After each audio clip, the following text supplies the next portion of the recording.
Hello friends, आइए आज आपके लिए एक बहुत ही छोटी सी है लेकिन बहुत काम की चीज लेकर आ रहा हूं जिसमें आपको सीखने को मिलेगा कि शब्द काउंटेबल है या अनकाउंटेबल है।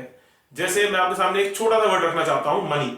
आपके हिसाब से आपको क्या लगता है कि मनी वर्ड काउंटेबल है अनकाउंटेबल है? What do you think? Is the word money countable और एन अनकाउंटेबल नाउ? तो 10 सेकेंड के लिए अगर आप सोचे, if you think for 10 seconds, आपको एहसास होगा कि पहला आंसर जो दिमाग में पॉपअप करता है, the first answer that pops up is accountable noun. दिमाग में यही पॉपअप हो रहा है, लेकिन ये ग्रामेटिकली सोचा जाए तो गलत है। मनी वर्ड काउंटेबल नहीं है। तो अब आप मुझसे सोचोगे, मुझसे पूछना चाहोगे कि ये काउंटेबल, आप क्यों बोल रहे हो कि काउंटेबल नहीं? मैंने तो हम गिन सकते हैं। अब मैं आपको यहां पर एक चीज बोलना चाहूंगा कि चलिए इसी सवाल को मैं जोड़ देता हूं एक और शब्द से, स्टार। तो उनको पैरेलल लेके चलेंगे, मनी को और स्टार को, इन दो शब्दों को पैरेलल लेके चलते हैं। आइए फटाफट, आपको क्या लगता है स्टार काउंटेबल कि uncountable? Again your mind, think for 10 seconds, what is your mind से? क्या कहता है दिमाग आपका? Probably again the answer is uncountable.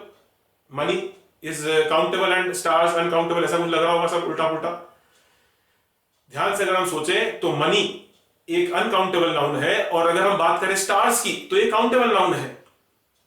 आइए फर्क देखते हैं फटाफट। अगर मैं आपके सामने बोलता हूं बॉय, तो बॉय का बहुवचन, बॉय का plural form, what is the plural form? Boy, boys. Cow का plural form, cows. Boy, girl का गर्ल्स। चेयर का चेयर्स। स्टार का स्टार्स। तो सिंपल सी छोटी सी बात ध्यान रखिएगा, ज्यादातर केस में, हमेशा तो नहीं बोलूंगा लेकिन ज्यादातर केसेस में जो भी काउंटेबल नाउन होगा उसका एक वचन से बहुवचन रूप बनेगा, अर्थ को चेंज किए बगैर। नंबर बढ़ेंगे उसमें, उसकी संख्या बढ़ेगी लेकिन उसका अर्थ नहीं बदलेगा। अर्थ वही है, स्टार स्टार ही रहेगा लेकिन बहुवचन स्टार्स हो गया। अब यहां पर छोटी सी कंफ्यूजन दिमाग में रहती है कि नहीं सर, स्टार तो हम गिन नहीं सकते। स्टार हम गिन नहीं सकते का मतलब आपने उस शब्द को पता है किससे जोड़ दिया? आपने उसको जोड़ दिया है इनफाइनाइट से। इनफाइनाइट एक अलग शब्द है और अनकाउंटेबल एक अलग शब्द है। अनकाउंटेबल वो चीज जिसको गिना नहीं जा सकता, इनफाइनाइट वो चीज जो अनगिनत है। अनगिनत का मतलब तारे की गिनती करते करते आप और मैं शायद खत्म हो जाएं, हम रुक जाएंगे, लेकिन गिनती खत्म नहीं होगी, तारे खत्म नहीं होंगे। इतने तारे हैं, अनगिनत तारे हैं। तो प्लीज इनफाइनाइट और अनकाउंटेबल, इन दो शब्दों को मर्ज मत कीजिए, इन्हें अलग रखिए।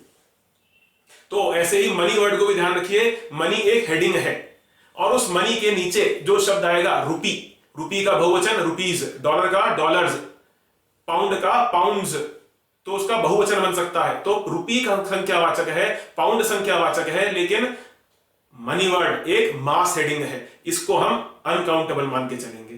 तो उम्मीद है आपको आज छोटी सी बातें समझकर बड़ा मजा आया होगा कि मनी वर्ड अनकाउंटेबल है और स्टार्स वर्ड काउंटेबल है लेकिन इनफाइनाइट है। तो I hope my idea was clear and I hope I was able to teach you guys something, और आप लोगों को इस चीज को देखकर कुछ ना कुछ सीखने को मिला होगा।